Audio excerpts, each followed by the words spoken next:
샬롬. 오늘도 우리 하나님의 풍성하신 은혜 가운데 살아가는 우리 사랑하는 성도님들이 되시기를 바라겠습니다. 오늘 우리가 함께 나눌 하나님의 말씀은 창세기 17장 1절에서부터 14절까지 말씀 가지고 함께 나눕니다. 아브라함이 99세 때에 여호와께서 아브라함에게 나타나서 그에게 이르시되 나는 전능한 하나님이라 너는 내 앞에서 행하여 완전하라. 내가 내 언약을 나와 너 사이에 두어 너를 크게 번성하게 하리라 하시니 아브라함이 엎드렸더니 하나님이 또 그에게 말씀하여 이르시되 보라 내 언약이 너와 함께 있으리니 너는 여러 민족의 아버지가 될지라. 이제 후로는 내 이름을 아브라함이라 하지 아니하고 아브라함이라 하리니 이는 내가 너를 여러 민족의 아버지가 되게 함이니라. 내가 너를 심히 번성하게 하리니 내가 내게서 민족들이 나게 하며 왕들이 내게로부터 나오리라. 내가 내 언약을 나와 너 및 내 대대 후손 사이에 세워서 영원한 언약을 삼고 너와 내 후손의 하나님이 되리라.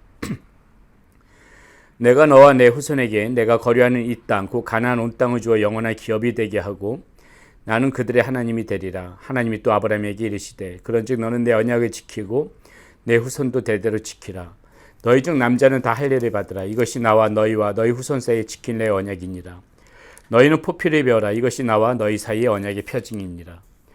너희의 대대로 모든 남자는 집에서 난 자나 또는 너희 자손이 아니라 이방 사람에게서 돈으로 산 자를 막론하고 난 지 8일 만에 할례를 받을 것이라. 너희 집에서 난 자든지 너희 돈으로 산 자든지 할례를 받아야 하리니 이에 내 언약이 너희 살에 있어 영원한 언약이 되려니와 할례를 받지 않은 남자 곧 그 포피를 베지 아니한 자는 백성 중에서 끊어지리니 그가 내 언약을 배반하였음이니라. 아멘.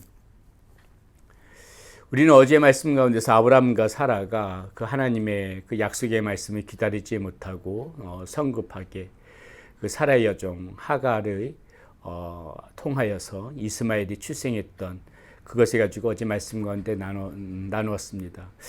하나님의 말씀을 지키지 못하고 그 약속을 기다리지 못하고 아브라함이 그렇게 이스마엘을 취했을 적에 나이가 86세였다고 어저께 마지막 16절 말씀 이렇게 나왔는데요. 오늘 17장 1절에 보니까는 아브라함이 99세 때 이제 여호와께서 다시 나타나신 것입니다. 이 하나님의 약속을 기다리지 못했던 아브라함 이렇게 그 기다리지 못하고 순종하지 않았을 적에 그 하나님이 침묵하셨던 시간이 벌써 이렇게 13년이라는 시간이 흘렀다는 것을 우리는 오늘 말씀 가운데서 볼 수가 있습니다. 13년 동안 하나님께서 아브라함에게 그토록 다정했던 하나님이신데 침묵을 지키셨던 것이죠. 순종하지 아니했을 적에 이렇게 하나님께서는 때로는 침묵하실 때가 있다는 것입니다.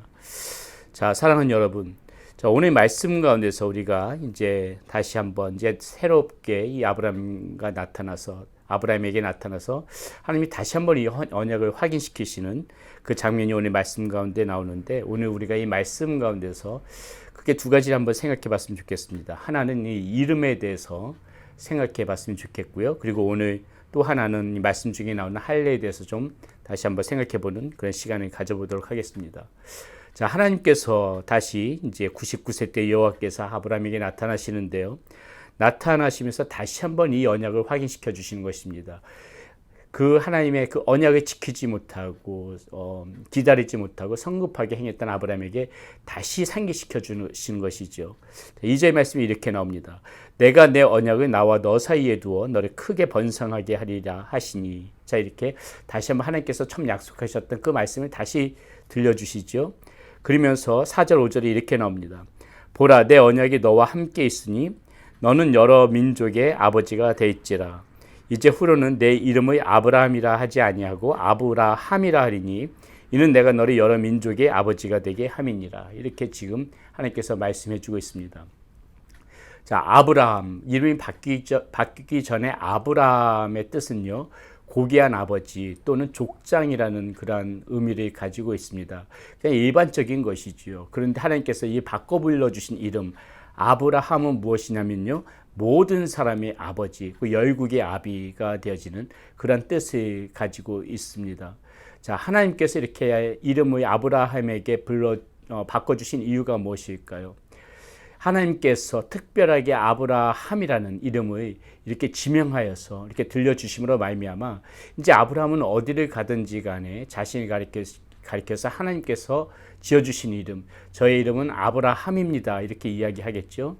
아브라함이라는 이름을 이야기할 때마다 내가 너에게 약속한 이 언약을 반드시 기억하라. 하나님께서는 이런 의미로 이런 이름을 지어주셨다는 것을 우리는 알아야 합니다.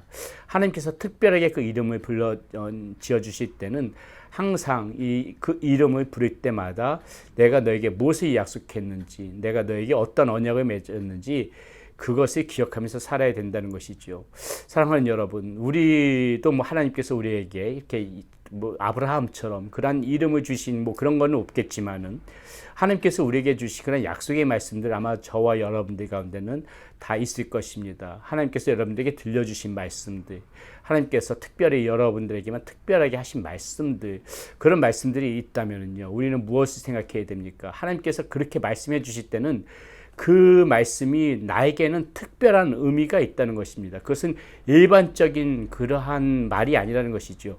모든 사람이 들을 만한 보편적인 말이 아닌 것입니다. 똑같이 예를 들어서 내가 너를 사랑한다 이렇게 이야기하더라도요, 이것은 일반 사람들에게 보편적으로 들려지는 말이고 일반적인 말이기도 하지만은 특별히 나를 지키기 위해서 내가 너를 사랑한다 이 음성이 내 마음 가운데 들렸다면 우리는 무엇을 생각해야 됩니까? 그것은 하나님과 나와의 맺은 특별하신 약속의 말씀인 것이에요. 그렇기 때문에 우리는 언제 어디서든지 간에 이 하나님께서 나에게 특별하게 들려주신 이 말씀이 내 삶과 나의 어떤 인생 가운데 의미가 있다는 것을 알고 반드시 무엇을 하든지 간에 하나님께서 들려주신 그 약속의 말씀을 우리는 기억하면서 살아야지 그 하나님께서 나에게 특별하게 들려주신 그 말씀이 의미가 있다는 것입니다. 그렇기 때문에 우리는 먼저는 이 하나님 앞에 이렇게 특별하게 나만이 취할 수 있는, 나에게만 들려주시는 그 하나님의 말씀을 받도록 우리는 이렇게 은혜를 삼하는 그런 모습이 먼저 있어야 되겠고요. 또 하나님께서 그런 은혜의 말씀, 나에게 특별하게 들려주신 그 약속의 말씀이 있다면은 우리는 일평생 살아가면서 그 하나님께서 들려주신 그 말씀을 잊어버리지 않고 그 말씀이 나에게 특별한 의미로 다가오면 항상 기억하면서 그 말씀을 기억하면서 살아가는 것이 바로 이 하나님께서 말씀하신 이 약속의 말씀을 성취하면서 살아가는 그러한 삶이라는 것을 우리는 반드시 기억하면서 살아가야 되겠습니다. 오늘 아브라함에게 이 아브라함을 아브라함이라 불러주신 이 하나님의 뜻도 바로 거기에 있다는 것이죠. 미리 이 언약의 말씀을 아브라함에게 들려주면서 이 아브라함이나 이름을 바꿔주심으로 항상 내가 너에게 말한, 내가 너에게 말한 이 언약을 반드시 기억해라. 잊어버리면 안 된다. 다시는 지난번처럼 그렇게 잊어버리고 성급하게 행동해서는 안 된다. 반드시 이것을 기억하면서 살아라. 이러한 의미로 이렇게 약속의 말씀을 주셨다는 것이죠. 자, 하나님께서 이렇게 이름을 바꿔주신 후에 하나님께서 또 아브라함에게 무엇을 말씀하시냐면요, 할례에 관해서 말씀하십니다. 이 남자의 포피를 베는 것이 할례죠. 자, 9절 10절에 이렇게 나타납니다. 하나님이 또 아브라함에게 이르시되 그런즉 너는 내 언약을 지키고 내 후손도 대대로 지키라. 너희 중 남자는 다 할례를 받으라. 이것이 나와 너희와 너희 후손 사이에 지킬 내 언약이니라. 자, 언약을 이야기하시면서 할례를 받으라고 이야기합니다. 자, 이 할례를 그렇다면 받는다는 의미는 무엇입니까? 곧 이 할례가, 이 포피를 베는 행위였던 이 할례가 너와 나 사이에 언약의 표징이 되어질 것이다. 이 말씀인 것이죠. 11절에도 그런 같은 말씀을 하시지 않습니까? 너희는 포피를 베어라. 이것이 나와 너희 사이에 언약의 표징이니라. 언약의 표징으로서 이 할례를 받는 그 행위를 하라고 명령하고 계시다는 것이죠. 자, 이 할례가 그렇다면 우리가 할례를 받을 때 이 할례의 의미가 무엇을 의미하겠습니까?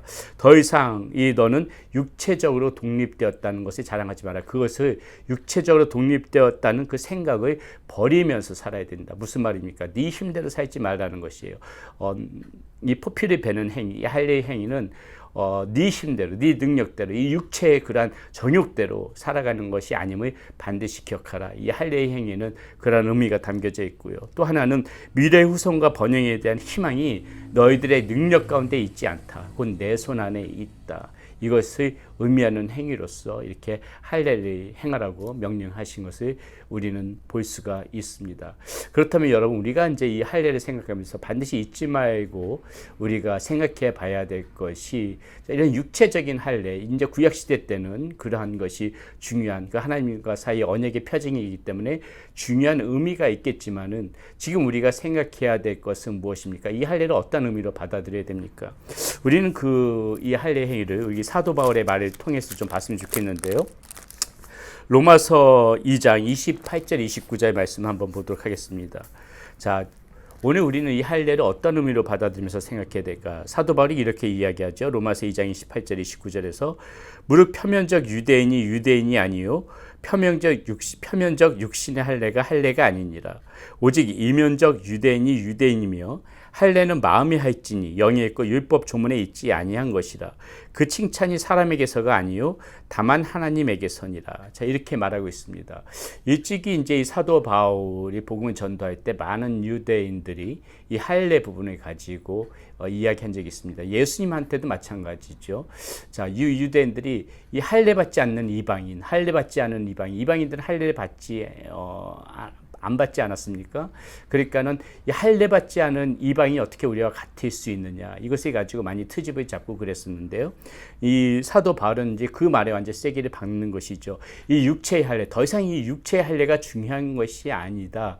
이 육체의 할례를 했다고 해서 너희들이 거룩해지는 것도 아니고, 여기 육체의 할례를 받았다고 해서 너희가 다 구원받은 백성이 되는 것이 아니다. 그러면서 무엇을 말합니까? 이 할례의 의미는 우리가 생각해 봐야 되는데, 이 육체의 할례를 받는 것이 아니라 정말 중요한 것은 우리 마음 가운데 이런 할례를 받는 것이 중요하다. 지금 사도 바울이 로마서에서 이야기하고 있는 부분이 그 말인 것입니다. 오직 이면적 유대인이 아니요 할례는 마음에 할지니, 그렇게 이야기하고 있지 않습니까? 그러니까 표면적으로 육체적으로 할례 받았다고 해서 거룩한 하나님의 자녀가 되는 것이 아니라 마음의 할례를 받은 사람, 이 마음의 할례를 받음으로 인해서 하나님을 더욱더 의존하고 하나님을 바라보며 하나님을 의지하면서 살아가는 그런 심령을 가진 그 사람, 진정한 이 마음 가운데서 거룩함을 추구하는 그 사람이 마음의 할례를 받은 사람이고, 그것이 오늘날 이 시대 가운데 필요하다는 것을 지금 사도 바울은 강조해서 이야기하고 있다는 것이죠. 바로 저와 여러분들 가운데도 동일한 이 말씀을 우리는 마음에 새겨야 되는 것입니다. 육체적인 할례가 아니라 우리도 이 마음 가운데 할례를 받아서 마음 가운데 덮여져 있는, 이 두껍게 덮여져 있는 이 죄의 그 표면적인 모든 이 죄의 그 껍데기들을 다 벗겨버리는, 이 마음 가운데서 씻어버리는 그러한 할례가 저와 여러분들 사이에 있어야 된다는 것이죠. 마음의 할례 받은 사람만이 하나님의 자녀로 살아갈 수가 있는 것입니다. 마음의 할례를 받은 사람만이 거룩한 하나님의 모습을 닮아갈 수가 있다는 것이죠. 그러므로 오늘날 우리가 살아가면서 반드시 생각해야 될 것은 할례 받은 자, 어떠한 할례 받은 자가 되어져야 되는가? 마음의 할례 받은 자로 그렇게 우리는 오늘도 살아감으로 인하여서 하나님의 거룩한 백성, 하나님께서 기뻐하시는 그러한 삶, 그것이 저와 여러분들이 추구해야 되는 그러한 모습이라고 생각합니다. 오늘 우리가 이 창세기 말씀을 보면서 하나님께서 아브라함에게 다시 한번 그 이름을 바꿔주시고 이 할례에 관해서 언급하신 그 말씀을 보면서 하나님께서 무엇에 주안점을 두시고 무엇에 강조하고 계시는지 우리는 다시 한번 이 말씀을 깊이 묵상하는 가운데 오늘도 거룩한 하나님의 자녀로 살아가는 우리 사랑하는 성도님들이 모두 되시기를 바라겠습니다. 기도합니다. 살아계신 아버지 하나님, 감사합니다. 오늘 하나님께서 아브라함에게 다시 나타나셔서 그 이름을 바꿔주시고 그 이름 가운데에 다시 한번 하나님의 언약을 상기시킴을 볼 수가 있습니다. 우리도 우리에게 주시는 말씀을 사모하게 하여 주시고, 그 말씀이 우리의 삶 가운데 특별한 의미로 주신 말씀이라면 그 말씀을 반드시 기억하면서 살아가는 우리의 삶이 되어지게 하여 주시옵소서.